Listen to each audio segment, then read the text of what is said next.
Fellow Toastmasters, it's an honour to be able to evaluate Andre's speech. This is the first project from level 2, and it's all about body language. So I will be looking carefully for all those little tweaks of body language and facial expression. Madam Timekeeper, 5, 6 and 7 minutes. I'd like to welcome and introduce to you Andre Resmerata with Intuition. Think again. Intuition. Think again. Please welcome Andre. Yes, indeed. Thank you very much. Thank you.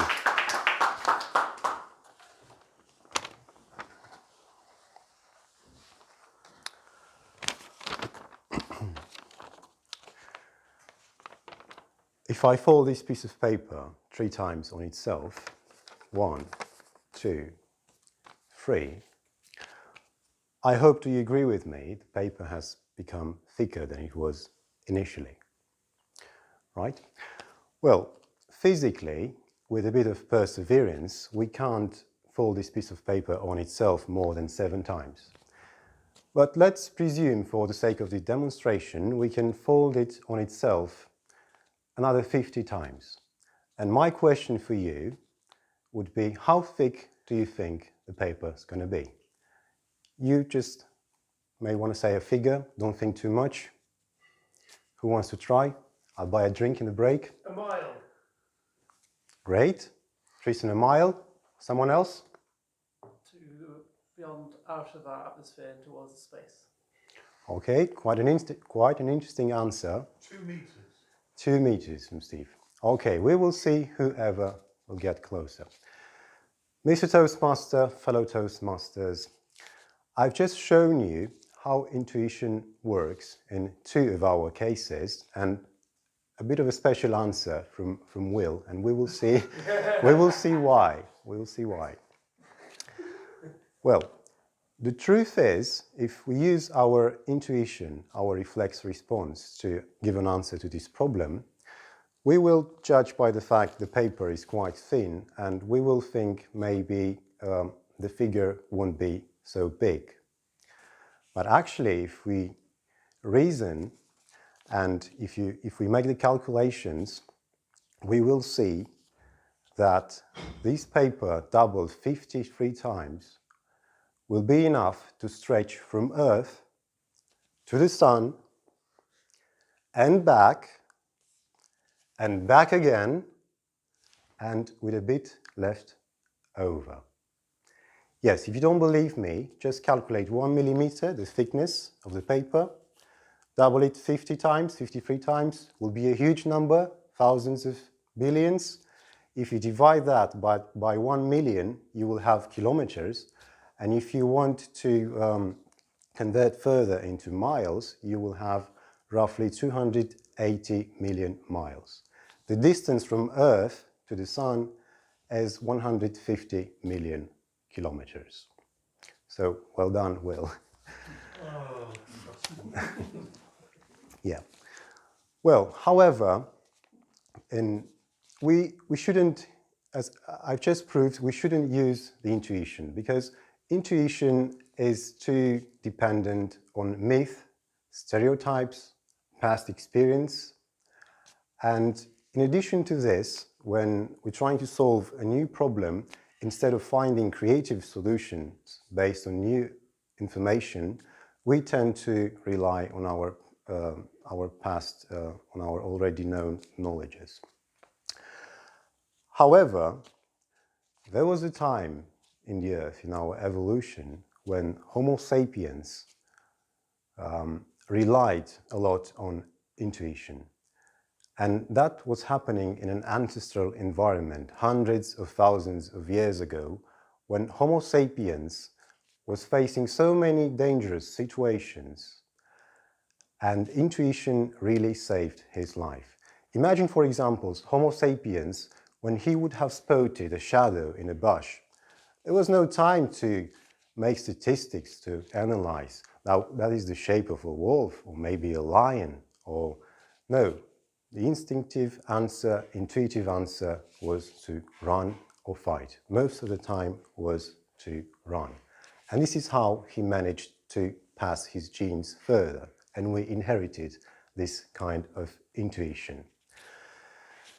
The problem is, nowadays, in a world completely different, with so many information, internet, social media, what once was a perfectly functional adaptive behavior, right, that intuition, nowadays has become dysfunctional because we need to rely more on logic to otherwise we can fall in the trap of fake news. We can't cope with so much information, most of it being fake, unfortunately.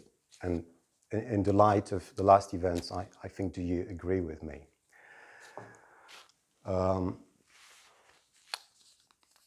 Okay, the things has gone so bad, and it won't be wrong to call this psychological contamination. Psychological contamination, it happens in two ways. A first way, when we receive the information and the information is presented to us as being true, but through various manipulation and persuasive methods, actually we are convinced that fake information is true. And the second way, which is much more subtle and unfortunately much more destructive, it is presented to us as fake news. We know it's fake and we believe it won't affect us, but actually this is not true because this has huge implications on our emotions and our attitudes and behavior. And to give you an example, let's take Steve, for example. We all know Steve is a good man, right? Steve is always willing to help, he's a kind person. But let's pretend for a minute we don't know Steve, right? And if I start to build a negative narrative about Steve, you will start to believe me. And suddenly I say, oh, I'm sorry, actually Steve is a good person, don't believe me. Well, guess what? You are already contaminated. Your words, your cognitions are already affected. How can we protect of this contamination? How can we free our mind? Well, two great philosophers, Descartes and Spinoza. They had a very interesting debate on this topic.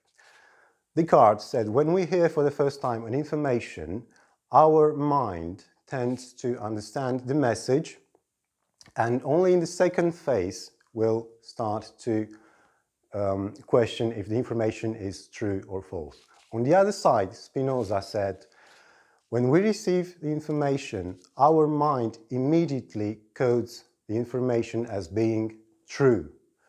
And sometimes we might get in the second phase to question if the information is good or is false. And to protect your mind from this, you need to, first of all, you need to avoid the fake news. Don't get there. Even if you think it's fake and you won't be affected, you will be affected.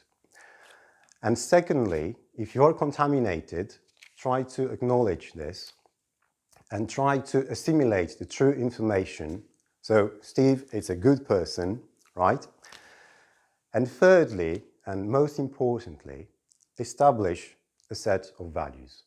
What are the 2-3 cardinal values? What you stand for, what do you believe in, what guides your life? And if you do this, I think you are safe from manipulation and fake news, and you can live happily, become a better person, and why not make a better world for you and for others? Because, as one great man once said, change always starts with you. Thank you.